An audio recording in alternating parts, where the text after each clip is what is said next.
بلوچستان 1 جون سے اب تک بارشوں میں 176 افراد جاں بحق۔ روس نے ایرانی سیٹلائٹ خیام کامیابی سے لانچ کر دیا۔ ایران جوہری مذاکرات ختم، یورپی یونین کا ایٹمی مسودہ زیر غور۔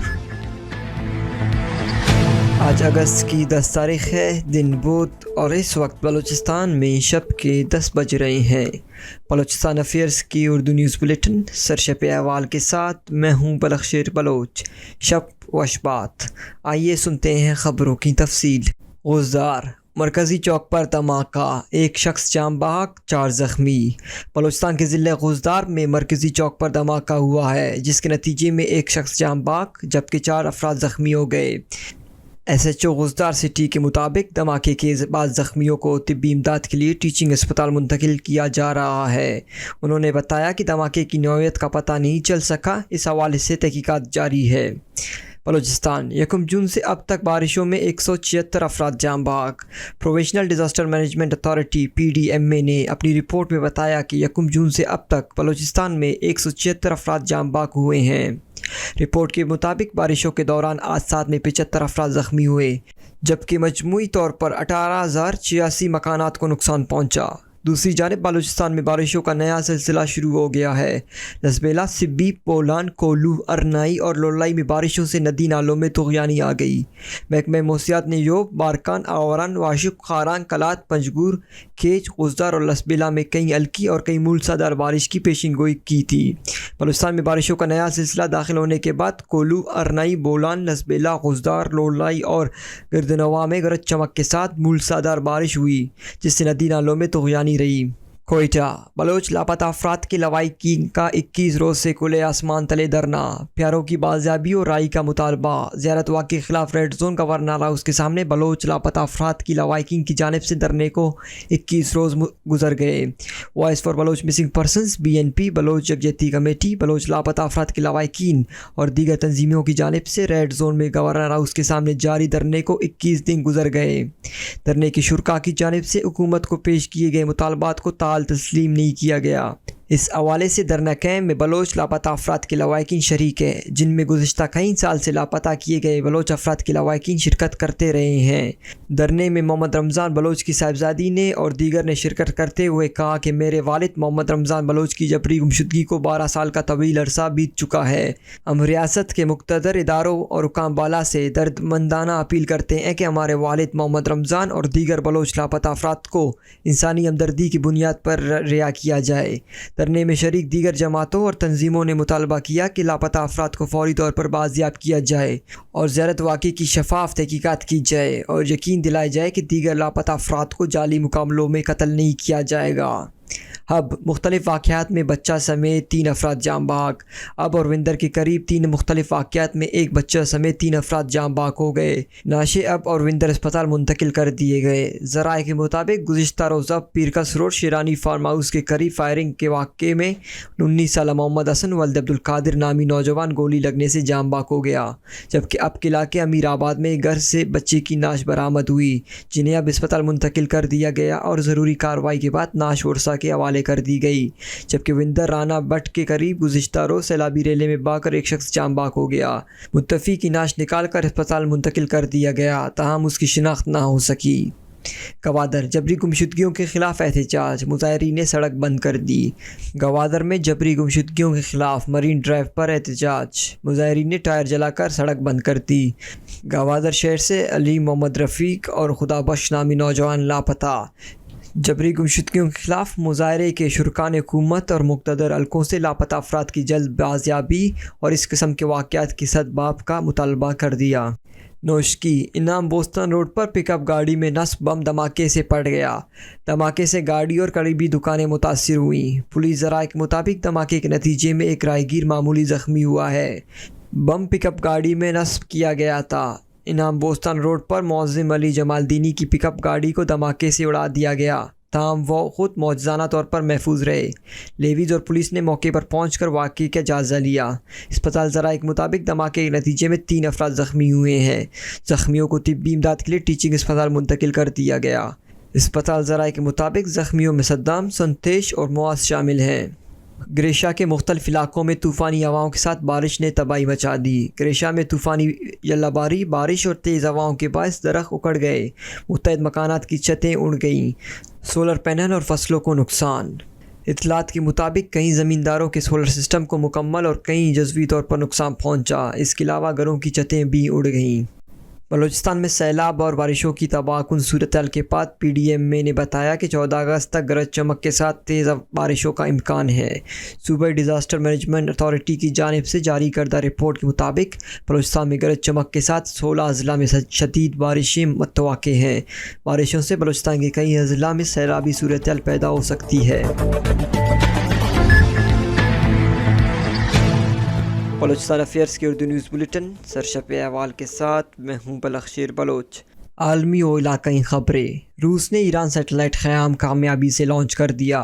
ایک روسی راکٹ نے منگل کے روز ایک ایرانی سیٹلائٹ کو کامیابی سے مدار میں لانچ کر دیا۔ سویوز راکٹ منگل کے روز ماسکو کے وقت کے مطابق صبح 8:52 پر قازقستان کے روس کے لیز پر دی گئی بیکانور لانچنگ تنصیب سے روانہ ہوا۔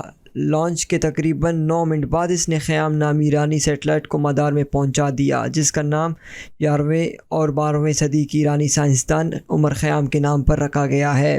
ایران نے کہا کہ سیٹلائٹ کو جس میں ہائی ریزولوشن کیمرہ نصب ہے ماحولیاتی نگرانی کے لیے استعمال کیا جائے گا اور یہ مکمل طور پر اس کے کنٹرول میں رہے گا۔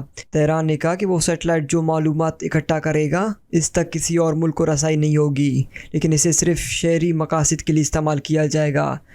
لیکن ایسے الزامات سامنے آئے کہ روس اسے اپنی فوجی کارروائی کے دوران یوکرین کی نگرانی کے لیے استعمال کر سکتا ہے۔ اگر اس سیٹلائٹ نے کامیابی سے کام کیا تو وہ ایران کو اپنے پرانے دشمن اسرائیل اور مشرق وسطیٰ کے دوسرے ممالک کی نگرانی کرنے کی صلاحیت فراہم کرے گی۔ پاکستانی دہشت گردوں سے متعلق چین کا معیار دورہ۔ بھارت کا کہنا ہے کہ شواہد کے باوجود کسی شخص یا تنظیم کو دہشت گرد قرار دینے کی تجویز کو سلامتی کونسل میں روک دینا اسے عالمی ادارے کی معتبریت پر سوالیہ نشان ہے۔ چین نے پاکستان کے مبینہ عسکریت پسند عبدالرحمان مکی کو عالمی دہشت گرد قرار دینے کی بھارتی تجویز کو ویٹو کر دیا تھا۔ بھارت نے اقوام متحدہ سلامتی کونسل کے اجلاس میں چین پر نکتہ چینی کرتے ہوئے کہا کہ یہ بہت افسوس کی بات ہے کہ دنیا کے انتہائی بدنام ترین دہشت گردوں کے خلاف حقیقی اور ناقابل تردید شواہد کے باوجود ان کو بلیک لسٹ کرنے کی تجویز کو التوا میں رکھا گیا۔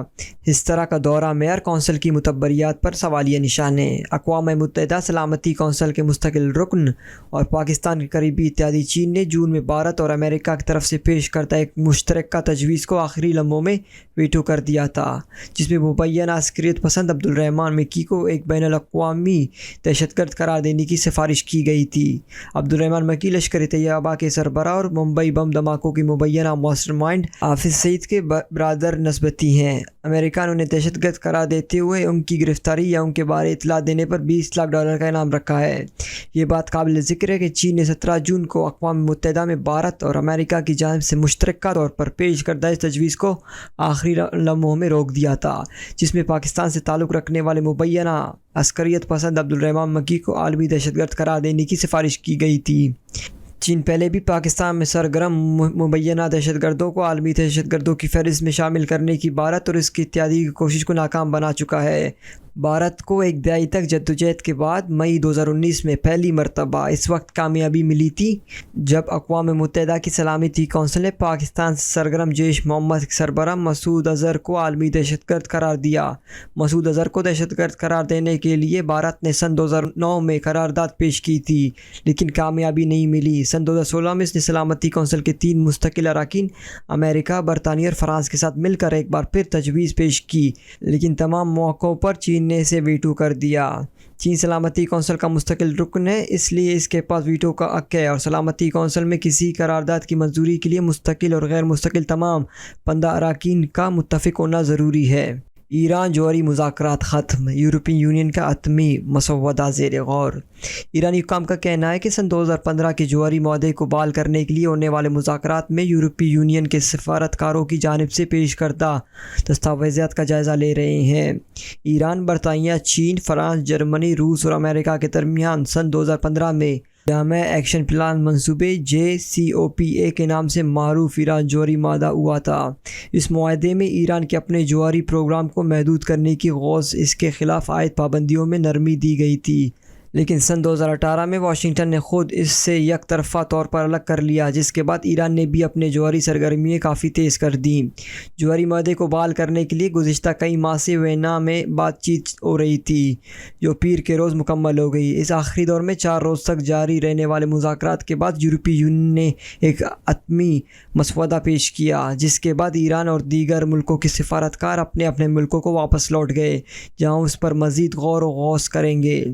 یورپی یونین کے خارجہ پالیسی کے سربراہ جوزیف بوریل نے کہا کہ جو بات چیت ہم کر سکتے تھے اسے کرنے کے بعد ہم نے حتمی مسودہ پیش کر دیا ہے۔ روسی سفیر میخائیل النوف کا کہنا تھا کہ یورپی یونین کی طرف سے پیش کردہ مسودہ میں تہران کو اس کے جوہری پروگرام کو محدود کرنے کے بدلے میں اس کے خلاف عائد پابندیوں میں نرمی کی بات کی گئی ہے۔ انہوں نے کہا کہ اب مذاکرات کے فریقین کو یہ فیصلہ کرنا ہے کہ یہ مسودہ انہیں قابل قبول ہے یا نہیں۔ اگر اس پر کسی کو کوئی اعتراض نہیں ہوگا تو جوہری معاہدے بحال ہو جائیں گے۔ تاہم ایرانی وزارت خارجہ کے عہدیدار کے حوالے سے ایرانی خبر رساں ایجنسی نے بتایا کہ تہران فی الحال اس مرحلے میں نہیں ہے کہ وہ معاہدے کو حتمی شکل دینے کے حوالے سے کچھ کہہ سکے۔ ایرانی عہدیدار نے مزید کہا کہ ایران تہران میں مزید غور و خوض اور صلاح و مشورے کے بعد اپنے اضافی خیالات اور تحقیقات سے آگاہ کرے گا۔ یونان کے مشہور تعطیلاتی جزیرے راؤڈس کے قریب تارکین وطن سے بری ایک کشتی سمندر میں ڈوب گئی۔ اس کشتی میں سوار اور اٹلی پہنچنے کے خواہش مند تارکین وطن میں سے تقریباً 30 کو بچا لیا گیا، جبکہ درجنوں دیگر ابھی تک لاپتہ ہیں۔ یونانی دارالحکومت ایتھنز سے بدھ 10 اگست کو ملنے والی رپورٹوں میں ملکی کوسٹ گارڈ کے حوالے دیتے ہوئے بتایا گیا کہ یہ تارکین وطن ایک کچا کچ بری ہوئی کشتی میں سوار تھے، جو خراب موسمی حالات کی وجہ سے سمندر میں ڈوب گئی۔ یہ حادثہ یونانی جزیرے راؤڈس سے جنوب کی تقریباً 40 سمندری میل کے فاصلے پر کھلے پانیوں میں پیش آیا۔ کوسٹ گارڈز کے ایک ترجمان نے ایک یونانی ریڈیو کو بتایا کہ اس کشتی کے سمندر میں ڈوب جانے کے بعد 29 افراد کو بچا لیا گیا۔ درجنوں افراد ابھی تک لاپتہ ہیں۔ جن تارکین وطن کو یونان کوسٹ گارڈ نے بچایا انہوں نے بتایا کہ اس کشتی میں تقریباً 80 افراد سوار تھے۔ یونانی کوسٹ گارڈز نے بتایا کہ بحر ایجائن میں اس حادثے کے بعد لاپتہ ہو جانے والے تارکین وطن کی تلاش کا کام میں خراب موسمی حالات کے باعث کافی مشکلات پیش آ رہی ہیں۔ کشتی کے جن مسافروں کو کھلے سمندر سے ریسکیو کیا گیا ان کا بچا لیا جانا کوسٹ گارڈ کی کشتی کے عملے اور یونانی بحریہ کے ایک جہاز کی وجہ سے ممکن ہو سکا، جو کچھ ہی دیر میں اس کشتی کی غرقابی کی جگہ پر پہنچ گئے تھے۔ اس کے علاوہ ان تارکین وطن کو بچانے میں یونان کوسٹ گارڈ کے ایک ہیلی کاپٹر اور حادثے کی جگہ کے قریب سے گزرنے والے 3 مال بردار بحری جہازوں نے بھی حصہ لیا۔